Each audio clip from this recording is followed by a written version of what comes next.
So இதுக்கப்புறமாவது கூட்ட நெரிசல் பற்றியோ இல்லை இந்த மாதிரி ஃபேன்ஸ் எல்லாம் பின்னாடி வராங்க, தொண்டர்கள் பின்னாடி வரதை பற்றி பேசுவாங்க? ஒரு டைமாக நடந்திருக்கு, 5வது டைம் நடக்குது. ஏற்கனவே திருச்சியில் விழுந்திருக்காங்க, கரூர் போகிற வழியில் 2 பேர் விழுந்தது, அடிபட்டு ஆஸ்பத்திரியில் இருந்தால் பல முறை நடந்துருச்சு. அதில் இது ஒன்று. நீ என்ன திருந்துறவன் ஒரே சம்பவத்தில் திருந்துவான்.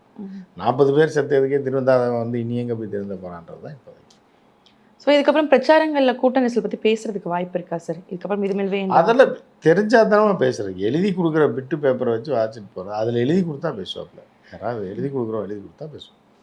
Okay sir. ஸோ அதுக்கப்புறம் வந்து புதுச்சேரி வேட்பாளர்கள் பிரச்சனை கேள்விப்பட்டிருப்பீங்க. ஸோ 2 கோடி ரூபாய் கொடுத்தா தான் நாங்கள் வந்து எடுப்போன்ற மாதிரி வச்சா அதுக்கு ஆர்ப்பாட்டங்கள் பிரச்சாரங்கள்லாம் போயிட்டு இருந்தது. இன்னொரு பக்கம் பார்த்தீங்கன்னா தாவேகால வந்து முன்னாள் பாஜக நிர்வாகியிலேருந்து ஏடிஎம்கே முன்னாள் எம்எல்ஏ இவங்கெல்லாம் சேர்றாங்க. ஸோ இதெல்லாம் விஜய் அவர்களுக்கு தெரியுமா, இல்லை இது குஷி ஆனந்த் அவர்கள் தான் இதெல்லாம் சேர்த்து விடுறாங்களா? ஸோ என்ன தான் நடக்குது இந்த கூட்டத்துக்குள்ளே? அதாவது தமிழ்நாட்டில் 234 தொகுதி இருக்குது. 5 வருஷத்துக்கு ஒரு டைம் தேர்தல் நடக்குது. புரியுதா ஓகே? 5 வருஷத்துக்கு 234 பேர்னா ஒரு 1960களிலேருந்து நினைக்கிறேன் 40 ஒரு அப்ராக்சிமேட்டாக வச்சுக்கோ. ஒரு நான் அந்த பக்கம் ஒரு 40 வருஷம், இந்த பக்கம் ஒரு 25 வருஷம், 65 வருஷம்.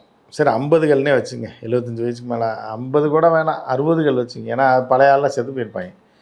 இப்போ 60ல் வச்சுட்டிங்கன்னா நான் அந்த பக்கம் ஒரு 50 வருஷம், இந்த பக்கம் ஒரு 25 வருஷம். அது கூட வேணாம், 70 வச்சுங்க. 70லேருந்து ஒரு 55 வருஷமா.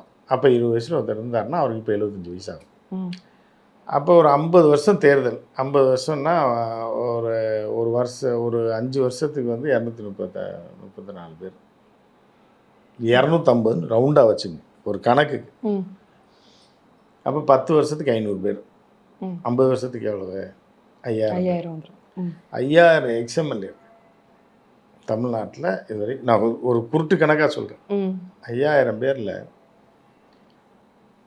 நீங்கள் பார்த்தீங்க அப்படின்னா ஆக்டிவாக இன்றைக்கி இருந்து தொடர்ச்சியாக இருக்கிறது வந்து ஒரு 50 பேர் கூட இருக்க மாட்டாங்க. திருப்பி ஜெயித்தவங்க, 6 முறை ஜெயித்தவங்க. இப்போ எடப்பாடி 5 டைம் ஜெயிச்சிருக்காரு, செங்கோட்டையன் 7 டைம் ஜெயிச்சிருக்காரு, 9 டைம் இப்படிலாம் இருக்கு இல்லையா? இதெல்லாம் கணக்கு கழித்து பார்த்துட்டீங்க அப்படின்னா இதெல்லாம் ஒரே ஆள் ரிப்பீட்டு. இதெல்லாம் கழிச்சு வந்து ஒரு 5000 பேர் வச்சுங்களேன். அதில் பல பேர் என்ன பண்ணுறாங்கன்னா வீட்டில் சும்மா இருக்காங்க. மருமகளுக்கு பால் வாங்கி கொடுக்குறது, பேப்பர் வாங்கிட்டு வர்றது, இந்த மாதிரி நிறையா பேர் இருக்காங்க. ஏதோ ஒரு 1970 இருப்பார், ஒன்றும் சம்பாரிச்சிருக்க மாட்டார்.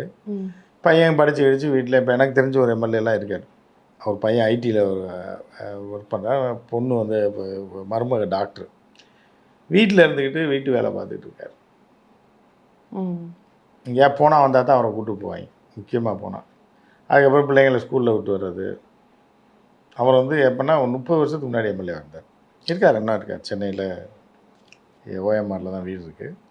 இப்போ அவங்க அவர்கிட்ட 5 பைசா கிடையாது. பசங்க படிக்க வச்சுருக்காருல, அவங்க காப்பாற்றிட்டு இருக்காங்க.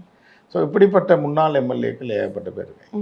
ஏற்கனவே பிஜேபிக்காரன் என்னென்னா ஆள் பிடிக்கிற மாதிரி ஒரு பெரிய பிரச்சனையாச்சு. அண்ணாமலை இருக்கும்போது என்னென்னா 5 முன்னாள் எம்எல்ஏக்கள், 3 முன்னாள் எம்பிக்கள் டெல்லியில் போய் யாரை பார்க்குறாங்க? அமித்ஷாவை அப்படின்னு ஒரு பரபரப்பு ஏற்படுத்தினாங்க. ஓகே, பேர் போடாமல். நீ பாண்டே கேள்விப்பட்டிருப்பீங்க. ஆமாம், அவங்களுடைய ஆள் தான், அவங்களோட பேக்கேஜில் தான் வரும். அவர் பேக்கேஜ் பேசி சில கார்பரேட்டு இதுக்கெல்லாம் வந்து முன்னாள் எம்எல்ஏக்கள் இணைகிறாங்க 10 பேர். இதில் பாஜகலன்னாங்க. யாரா இவங்களன்னு பார்த்தா கடத்திட்டு வந்திருக்காங்க. பால் வாங்க போனேன், பேப்பர் வாங்க போனவங்கலாம் கடத்திருக்காங்க. ரொம்ப நாள் ஆளை வச்சு தேடி காலையில் வராருங்க ஒரு 70 வயசு ஒரு முன்னாள் எம்எல்ஏ அப்படின்னு சொல்லி என்ன பண்ணியிருக்காங்க அப்படின்னா, கார் எடுத்துகிட்டு போய் டக்குன்னு நீங்கள் முன்னாள் எம்எல்ஏ தான், நாமா வண்டியில் ஏறுங்கன்னு சொல்லி எங்கே கூப்பிட்டு போகிறோன்னே சொல்லாமல் கண்ணை கையை கட்டல. திருச்சி ஏர்போர்ட்டில் வந்து இங்கேருந்து டெல்லி ஃப்ளைட்டில் போய் அங்கே போய் வேஷ்டி சட்டையெல்லாம் வாங்கி கொடுத்து, உங்களுக்கு புதுசாக எல்லாம் வாங்கி துண்டெல்லாம் வாங்கி கொடுத்து. அவர் அதிமுகவில் 40 வருஷத்துக்கு முன்னாடி இருந்திருப்பார். அவரை கூட்டு துண்டெல்லாம் போட்டு இவர்கள்லாம் வரிசையாச்சு ஃபோட்டோ எடுத்து பைத்தியக்காரங்க போனாங்க. கடைசியில் பார்த்தா வீட்டில் தேட ஆரம்பிச்சிருக்காங்க. ஏன்னா மாமனார் பால் வாங்க போன ஒரு ஆளை காணான்னு மருமக தேடு, ஸ்கூலுக்கு விட ஆள் வேணுமேனு பையன் தேடுறான், அப்பாவை காணான்னு. கடைசியில் பார்த்தா அவங்க ஃபோன் பண்ணி சொல்லியிருக்காங்க, இல்லை உங்கள் அப்பாவை நாங்கள் கடத்தலை, நாங்கள் பிஜேபி தான், டெல்லி வரையும் கூப்பிட்டு போயிட்டு நாளைக்கு கொண்டாந்து விட்டுருவோம் அப்படின்னு சொல்லி அப்புறம் அடுத்த நாள் ஃப்ளைட்டில் கொண்டாந்து விட்டுருக்காங்க. அமித்ஷா பார்த்து ஃபோட்டோலாம் எடுத்து அதை வந்து இவங்க காசை கொடுத்து பேக்கேஜில் முன்னாள் எம்எல்ஏக்கள் அதிமுகவில் இணைந்து யார் யாருங்கன்னா அவங்க வீட்டில் இருக்கவங்களுக்கே, அவங்க மருமகளுக்கே தெரியாதான் ஒரு 40 வருஷத்துக்கு முன்னாடி. ஏன்னா அந்த பிள்ளைக்கு 25 வயசு தான் ஆகுது.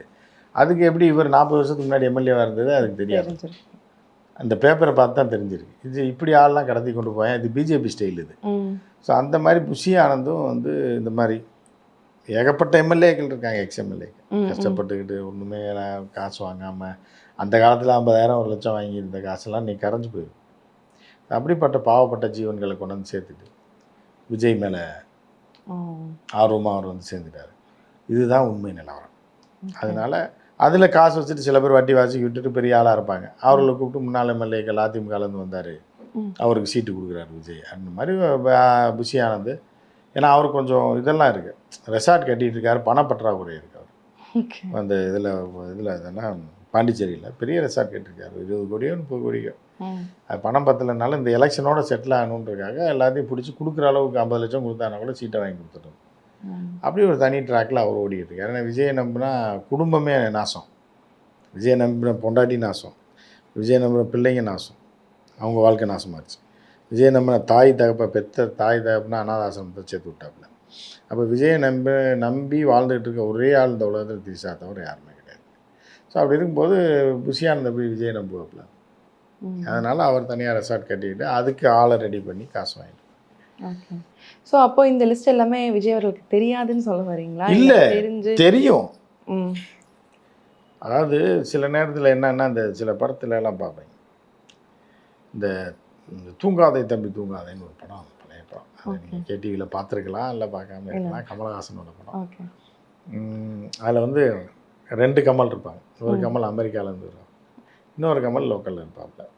ஸோ அந்த அமெரிக்காவிலேருந்து வர கமல் வந்து போதைக்கு அடிமையாக பெத்தடின் இன்ஜெக்ஷன் போட்டு. அப்போ அந்த வில்லன் என்ன பண்ணுவான்னா, இவங்க அப்பா இருந்தானே அமெரிக்காவிலேருந்து வந்த உடனே என்ன பண்ணுவாங்க, எப்பயுமே போதையிலே வச்சுருப்பேன். போதை பெண்கள் ஒரு 10 பெண்கள் கூடயே இருப்பாங்க. இன்ஜெக்ஷனை போட்டு விட்ருவாங்க. அப்போ கத்திக்கிட்டே கிடப்பாப்புல கமலஹாசன். அந்த போதை இறங்கிடுச்சுனாலே இன்ஜெக்ஷன் கத்திகிட்டே இருப்பாங்க. இன்ஜெக்ஷன் போடுவாங்க. அந்த ஃபுல் போதையில் இருக்கும்போது போய் கையெழுத்து வாங்கிடுவார். ராதாரவி தான் இல்லை சரியா. அப்போ அப்போ பஸ் இந்த 5 செக்கில் நாளைக்கு அனுப்பினேன், இடியட் இப்போ ஏன் கொண்டு வர போ, இனிமேல் என்கிட்ட கேட்காத, இன்னும் 4 செக் எடுத்துகிட்டு வா, கையெழுத்து போடுறேன் அப்படின்னு போட்டு கொடுத்துருவாங்க. கடைசியில் பார்த்தா எல்லா சொத்துமே போயிடும். ஸோ அந்த மாதிரி தான் விஜய் வந்து, விஜய்கிட்ட எப்போ கையெழுத்து வாங்கணும்னு யாருக்கு தெரியும்? புஷி ஆனந்த் தெரியும். அந்த டயத்தில் கையெழுத்து. நான் அதுக்காக அவர் போதையில் இருக்காருன்னு நம்ம சொல்ல வரல, இந்த படத்தை உதாரணத்துக்கு சொல்கிறேன். எந்த சூழ்நிலையில் வாங்கணுமோ அந்த சூழ்நிலையில் கையெழுத்து வாங்க. இது வந்து திரைப்படங்களில் வந்த காட்சி தான். அதை ஒரு நடிகருக்கு அதே மாதிரி இம்ப்ளிமெண்ட் பண்ணுறாங்க. நீங்கள் நெட்ரிகன் ஒரு படத்தில் அதே மாதிரி தான் ரஜினிகாந்த் கையெழுத்து வாங்குவார் கான்ட்ராக்டில். ஒருத்தனோட வீக்னஸ் என்னவோ அவனை எங்கே அடிக்கணுமோ அதை அந்த நேரத்தில் கையெழுத்து வாங்கி. ஸோ அந்த மாதிரி விஜய் எந்த நேரத்தில் கையெழுத்து வாங்கணுன்றது புஷி ஆனந்துக்கு மட்டும்தான் தெரியும். புரியுதா? ஏன்னா இங்கே புஷி ஆனந்தோட விஜயோட அப்பாவே அலற அளவுக்கு புஷி ஆனந்த் பண்ணியிருக்காங்க. ஏன்னா விஜயோட அப்பாவை வீட்டை விட்டு துரத்துனதுக்கு புஷி ஆனந்த் தான் காரணம்னு யார் சொல்கிறா? நம்ம சொல்லலை, அவரே சொல்லி, அவங்க அப்பா சொல்கிறார். அப்போ புஷி ஆனந்த் எவ்வளோ டேலண்டான ஆள் பாருங்கள். விஜய் வந்து 2 பேர் தான் விஜயை கட்டுப்படுத்த முடியும் இந்த உலகத்தில். ஒன்று வந்து த்ரிஷா, இன்னொன்று புஷி ஆனந்த். இவங்க 2 பேரோட கட்டுப்பாட்டில் தான் விஜய் இருக்காரு. அதனால் யாரை வேணாலும் கேண்டிடேட் ஆகணும் அப்படின்னா நீ விஜய் நினச்சாலும் ஆகாது, புஷி ஆனந்த் நினச்சா ஆகும். புஷி ஆனந்த் சொல்கிற அளவுக்கு விஜய் அவர்கள் கேட்குறாங்க அப்படின்னு. ஆமாம்மா, நம்பிக்கைக்குரிய ஆள், அவருக்கு நம்பிக்கைக்குரிய ஆள் சொன்னால் கரெக்டாக இருக்கும். நமக்கு கூடயே இருக்கிற ஆள் சரி அப்படின்னு ஓகே பண்ணி. அதனால் புஷி ஆனந்த் தான் இன்றைக்கி பார்ட்டியில் மெயினான ஆள். யாருன்னா புஷி ஆனந்த். பாதவர்ஜனாவே வெளியே துரத்தி விடணும்னா புஷி ஆனந்த்னால முடியும். புரியுதா? அருண்ராஜ்லாம் புஷி ஆனந்த் சொன்னால் மட்டும்தான் வீட்டுக்குள்ளேயே போக முடியும். ஸோ இப்படி இருக்கிறனால புஷி ஆனந்த் தான் பவர்ஃபுல்லாகி. 2 பேர் தான், ஒன்று புஷி ஆனந்த், இன்னொன்று த்ரிஷா. ஸோ இந்த பக்கம் வந்து கூட்டணி பற்றி ஒரு பக்கம் போயிட்டுருக்கு சார். ஸோ கூட்டணி வைப்பாரா இல்லையான்றதை தாண்டி, ஸோ விஜய் அவர்கள் கூட்டணி வைக்காததுக்கு காரணம் இவங்கனால தான் அப்படின்ற ஒரு பிரச்சனையும் போயிட்டுருக்கு. புஷி ஆனந்த் அவர்கள் இவங்க சேர்ந்து கூட்டணி வைக்கல. விஜய் வந்து எப்படின்னா, விஜய் வந்து அறிவாளி தான், அதில் எந்த மாற்று கருத்து கிடையாது. ஏன் அப்படின்னா, 150 கோடி ரூபா சம்பளம் வாங்கிக்கிட்டு இருக்க ஒரு நபர் 1500 கோடி ரூபா, 15000 கோடி ரூபா, 1.5 லட்சம் கோடி ரூபாய்க்கு டார்கெட் போடுறாரு அப்படின்னா அது ஒரு அறிவின் வெளிப்பாடு தான். எவ்வளோ நாளைக்கு தான் கஷ்டப்பட்டு 150 கோடி வாங்கிட்டு இருக்குது. அடுத்த கட்டமாக அரசியலுக்கு போனால் தான் நம்ம சம்பாதிக்க முடியுன்ற ஒரு டேலண்ட், அதை டிசைட் பண்ணது விஜய் தான். கூட்டணியை டிசைட் பண்ணுறது விஜய் தான். ஏன்னு கேட்டால் பிஜேபியோட சேர்ந்தோம்னா நம்ம மொத்தமாக முடிஞ்சிருவோம், நம்ம வெளியிலேருந்தே அவங்க ஆதரவை வச்சுட்டு காசு வாங்கிட்டு நம்ம நடத்தலாம்